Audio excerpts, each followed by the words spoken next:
Not too long ago, I began the process of updating all of the pure class healer builds on my channel for the Elder Scrolls Online Update 50. I started with the Templar and plan to meticulously go class by class for each build. Well, I decided that's going to take too long, and considering how similar a lot of these builds look across the classes, it seemed like it would be much more beneficial for all of us if I just remade that video and put it all together. So here it is, the Update 50 pure class healer builds for every single class. Let's get right into this. One thing to note as we delve into the overviews is that I am going to showcase these on my Templar, but don't worry, the biggest changes from class to class will mostly just be skills, and I'll show y'all what skills I use on each class. So, as a quick overview before we get into the individual details, we'll be starting with the dungeon build. This is simply a healer build that is meant to be taken into dungeons. As I usually mention, please keep in mind that this build does lean a bit more into pure healing. It'll do a bit more damage than a regular healing build, but I would still classify this as more of a healer build than a hybrid one. Next is the group healer build. It's meant to be a trial team's main healer, and using the combination of Roaring Opportunist and Yorvold's Guidance, it can also provide the Major Slayer buff to 6 people when we heavy attack while on our back bar. So, 2 heavy attacks can cover a full trial team. A lot of optimized groups will still utilize the Master Architect and War Machine Slayer stacking strategy, but I figured I'd try to make these builds to be useful in both random groups and optimized ones. Then we have the Ulti-Gen build, which is designed to generate as much ultimate as we possibly can to pair with a set whose benefit is directly tied to the amount of ult charge that we use when we cast our own ultimate. In this case, it'll be Pillager's Prophet to help improve our group's DPS by granting them ultimate charge. Just make sure to try to get your ult charge as close to 500 as you can before you cast it, so you can make the most out of Pillagers. Finally, the Ulti Spam build. This is a build designed to cast as many ultimates as we possibly can in the duration of a single boss fight. In my subclassed version of this, I showed off a few different ults that we can cast.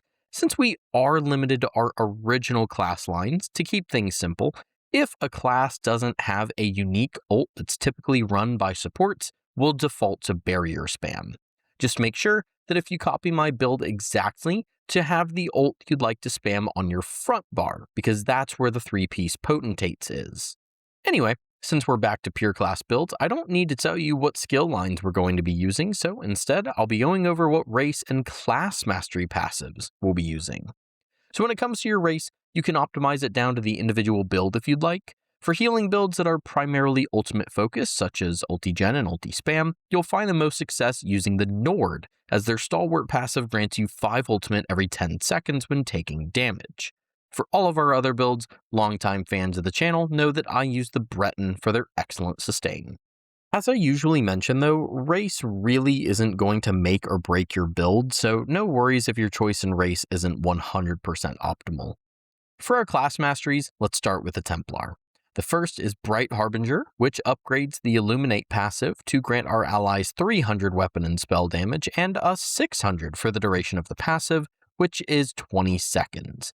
In case you don't know, all that we have to do to proc Illuminate, and by proxy, Bright Harbinger, is to simply activate a Dawn's Wrath ability.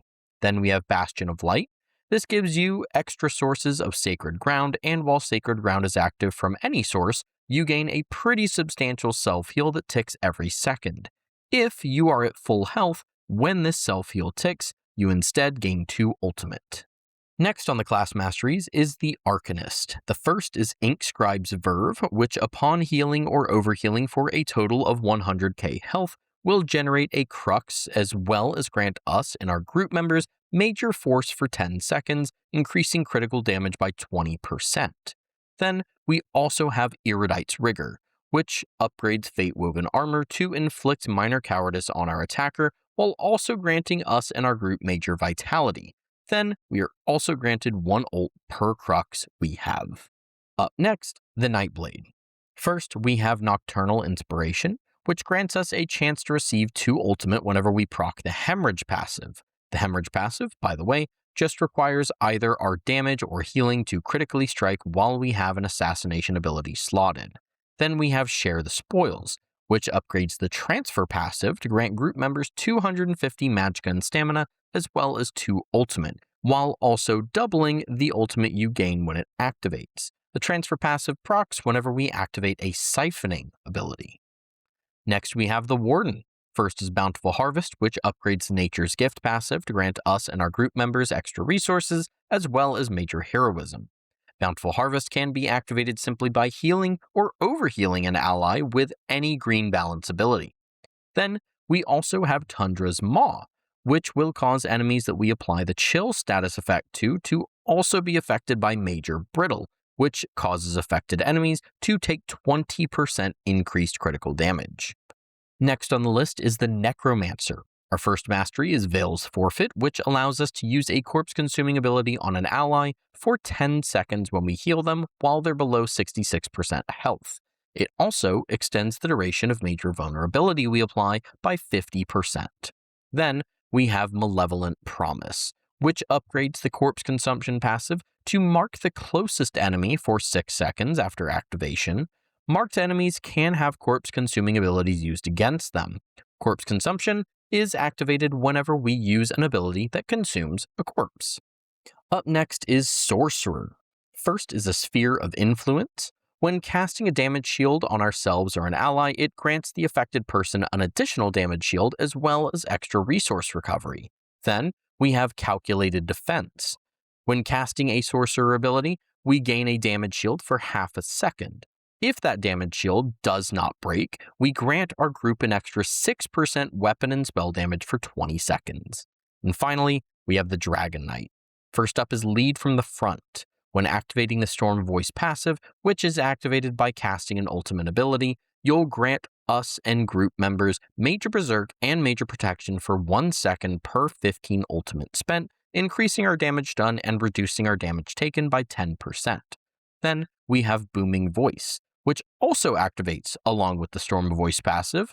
It grants us 5 health, magicka, and stamina recovery for every ultimate spent for 10 seconds after a 15-second delay. Okay, I know that section was a little longer this time around, but I think it's time we move on to our attributes and Mundus Stone. For our attributes, I put all 64 into magicka as usual. For our Mundus, you've got a few choices. For dungeon healing, I use the Thief quite a lot, just to squeeze out that little bit of extra damage. After that, it comes down to either the Ritual or the Atronach. Now personally, I've been using the Ritual on almost all of my pure builds, maybe minus the Nightblade. Now that every class other than the Nightblade isn't using siphoning, and we're all free from Pearls of Elnathay, you'll have a bit more magicka recovery to work with. Anyway, let's talk about our food and our potions next. When it comes to food, the Clockwork Citrus Fillet is still your best in slot food, though I know it can be a bit expensive, so feel free to use Witchmother's Potent Brew as a more affordable alternative. For potions, I'd recommend Heroism potions, but I know those can be expensive as well, so Spell Power or even just some simple magicka restore potions are totally fine. Next, Champion points. Starting with our blue tree, I like to use From the Brink, Enlivening Overflow, Soothing Tide, and Swift Renewal on all of my healer builds. Alternatively though, for the dungeon build specifically, you can also trade out Soothing Tide and Swift Renewal for Fighting Finesse and Untamed Aggression. It'll allow you to contribute a little more damage while also not sacrificing a whole lot of your healing potency. For our red tree, I like to use Boundless Vitality, Fortified, Rejuvenation, and then for our last spot, I like to use Slippery or Expert Evasion in Trials, and then Celerity in my dungeon build. Also, for the ulti spam build specifically, if you're doing barrier spam, just make sure to have Shield Master slotted somewhere in there to reduce the cost of your shield abilities. But up next, let's talk about what skills we'll be bringing for each build. Fortunately, with pure class builds, a lot of our skill choices are actually very similar across all of our builds. Let's start by talking about our core skills, or the skills that we'll almost always have equipped regardless of our choice in class. First up is Combat Prayer, a strong AoE burst heal with the added benefit of applying Minor Berserk and Minor Resolve, increasing damage done and reducing damage taken. Then we have Illustrious Healing, a solid ground-based AoE heal that's also used for activating the Master's Restoration Staff. Up next is Energy Orb, a slow-moving AoE heal that also has a solid resource restore synergy. Then we have Radiating Regeneration, a sticky heal over time skill that will offer plenty of strong passive healing and overhealing.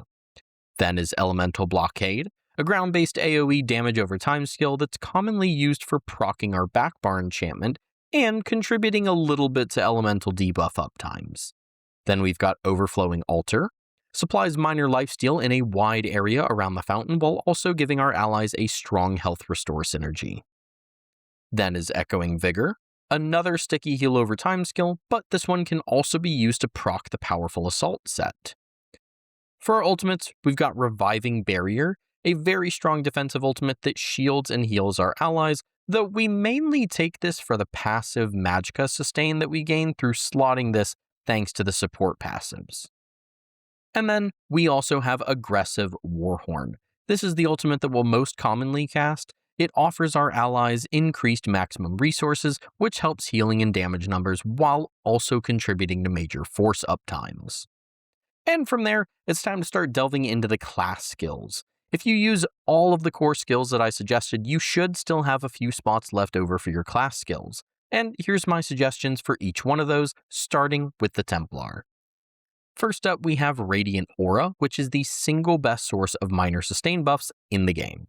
Then we have Extended Ritual. It's a large, strong, ground-based AoE heal that cleanses negative effects from us on cast and offers a cleansing synergy for our allies. It also procs Sacred Ground to grant us minor mending and Bastion of Light while we're standing in it. Then we have Purifying Light, which is a decent little burst of damage and a nice little AoE heal centered on the enemy it was cast at. The main reason we're bringing this, though, is so that it can proc the Prism passive for ulti gen and the Illuminate passive, which is tied to the Bright Harbinger mastery. Then we've got Luminous Shards. This can optionally replace Energy Orb since they share the same synergy. I find Energy Orb is better for most situations, but Shards can definitely be very strong in situations where you can't get close enough to your tank for the orb. Up next, we have the Arcanist skills. First is Tidal Chakram. This will allow us to consume some of our Crux to generate ultimate, which we will get back very quickly thanks to Inkscribe's Verve, and it's just a strong heal over time. Then we have Crux Weaver Armor. This is because we need this skill slotted for Erudite's Rigor to help contribute to our ultimate generation and debuff the enemies. Then we have Fulminating Rune. While a commonly used skill on Arcanist damage dealers, having an extra one won't really hurt since it allows for more synergy activations. Then, whenever you're dungeon or arena healing, you can also trade out Fulminating Rune for Zena's Empowering Disc to provide minor sustain buffs as well as minor courage to increase the team's damage output. Next up is the Nightblade. First, we have Healthy Offering as a very strong single target burst heal, but it can also proc the transfer passive and grant us minor mending in the process to further increase all of our healing. Then we have Siphoning Attacks. This is another great way to proc the transfer passive in your rotation, and it's a very strong self-heal plus resource sustain in one skill.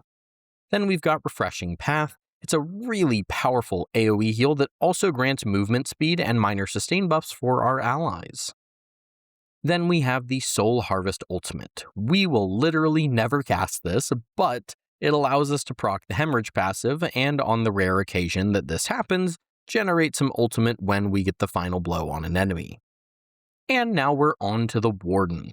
First is Budding Seeds. This is a solid AoE burst heal and heal over time packed into one skill. It's also how we'll be activating the Nature's Gift passive, which activates the Bountiful Harvest mastery. Then we have Expansive Frost Cloak. This will provide our entire group with major resolve, increasing their armor. Now, it's usually a tank skill, but if you don't have a Warden tank, it'll likely fall on the healer to provide this. Then we've got Winter's Revenge. It's an AoE damage over time skill, but the main reason we've slotted it is because it has a higher base chance of proccing the Chill debuff, which will also proc the Tundra's Maw mastery. Then we have Either Morph of the Feral Guardian ultimate. Again, like the Nightblade, we will literally never cast this, but we have it slotted because it offers a pretty big boost to our magicka and stamina recovery via the Flourish passive. Next on the list is the Necromancer. First we have Spirit Guardian. This offers a decent heal over time for us or an ally, a unique damage reduction if we happen to need it, and it also creates a corpse in perfect sync with the corpse consumption passive cooldown. Then we have Necrotic Potency. This offers us some of the highest ultimate generation of any single skill in the entire game, and even if you're not running an ultimate focused build, popping more ults is never a bad thing. Then we've got Braided Tether. Now once upon a time, I actually wasn't a huge fan of this skill, but the Necro class Masteries have actually given it much more flexibility in where you can cast this, allowing for the skill to actually be very useful in a trial setting now. Then we have Glacial Colossus. This offers us AoE major vulnerability, and when you pair it with the Veil's Forfeit Mastery plus the Necro's already strong ulti gen, you can keep a pretty high uptime on major vuln. And up next is the Sorcerer. So to start, we have Regenerative Ward. While the shield you cast is only on yourself, this also provides minor sustain buffs to the group, and using this as your shield will make it so that Daedric Refuge can be used exclusively by your allies. Then we have Daedric Refuge. This puts 5 runes on the ground that grant you or your allies damage shields when stepping on them.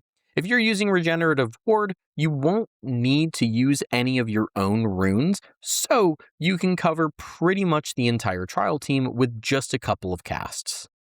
Then we have Power Surge. This will grant us major brutality and major sorcery while also occasionally burst healing us and allies near us. Then we've got the Summon Charged Atronach ultimate.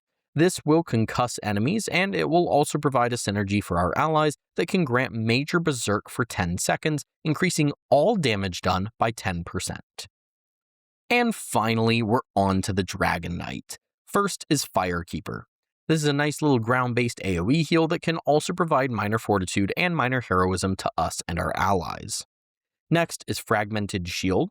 It provides our allies with shields, grant us major mending, and it also generates ultimate for us by proccing the Blessing at the Peak passive. Then we have Blood of the Elder Dragon. This can provide some healing for us and our allies, grant major fortitude and minor courage, as well as proc the Elder Dragon passive to grant everyone minor brutality. And finally, we have the Standard of Might ultimate. This grants a unique weapon and spell damage increase, as well as a unique damage reduction for us and our allies standing within the AoE. It also comes with a nice damage synergy too. Okay. Whew. Now, before we move on to sets and all that, there's one last thing I wanted to talk about in regards to skills. Sometimes you'll run into a situation where you and your fellow healer or a tank are doubling up on a skill that doesn't really get any benefit from having 2 of it in the party.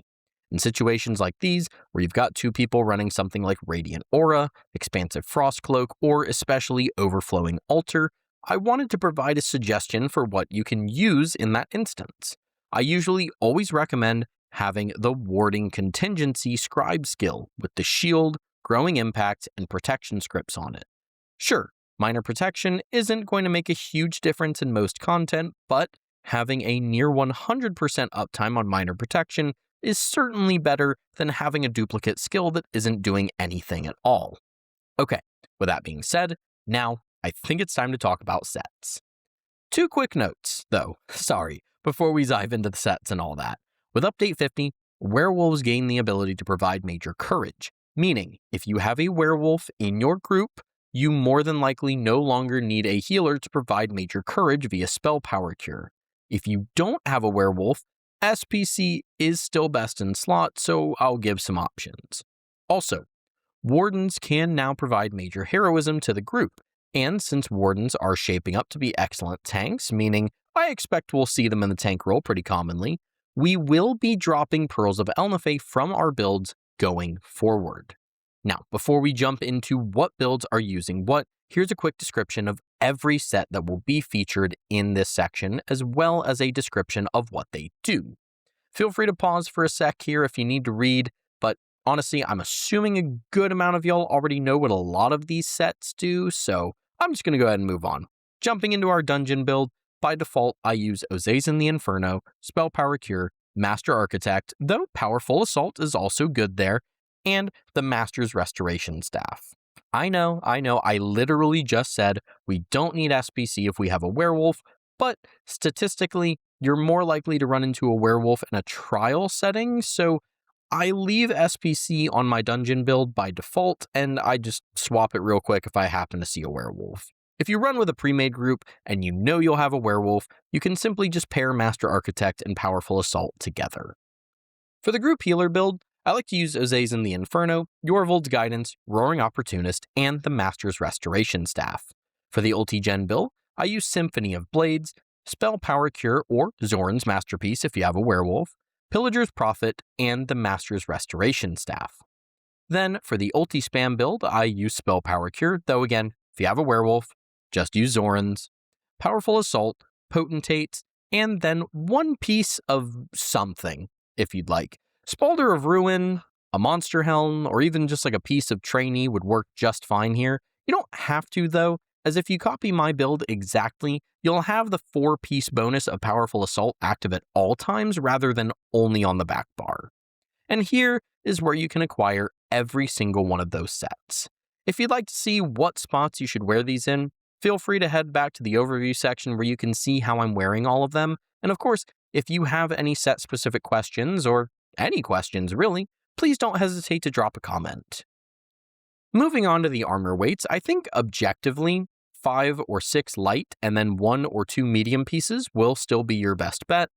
I'm still partial to 5 light, 1 medium, 1 heavy, but that's mostly because I do a lot of solo queuing. In an ideal world, healers really shouldn't take a whole lot of damage, but, hey, we don't live in an ideal world, so sometimes those heavy armor passives actually do come in handy quite a bit. For traits and enchantments, I like to use the Divine's trait with max magic enchantments on my armor. For jewelry, I generally recommend either the Infused or Arcane trait with either the Spell Power or Magicka Recovery enchantments. If you are a Nightblade and you'd like to optimize, please feel free to use the Infused trait with the Potion cooldown enchantment to make the most of the Catalyst passive. For our Restoration Staff, you can use either the Powered or Decisive trait with either the Berserker or Absorb Magicka enchantment. Then, finally, for our Lightning Staff, you'll want to use the Infused trait with the Crusher enchantment. And that was my PvE healer build for Update 50 video complete. I'll be doing the same for the PvP build here pretty soon, followed by a 1-bar build, and I don't know, we'll see where things go from there. As always, hope you enjoyed the video and found it useful. Don't forget to check out the link in the description to follow me on stuff and join my Discord server. Before we head out, I also want to give a shout out to my Patreon supporters as well as my YouTube members. Thank you guys for your continued support, and I appreciate y'all. I think all I've got left to say is that I've been Doc. Take care of yourselves, be good to others, never be afraid to ask questions, and I will catch y'all in the next one.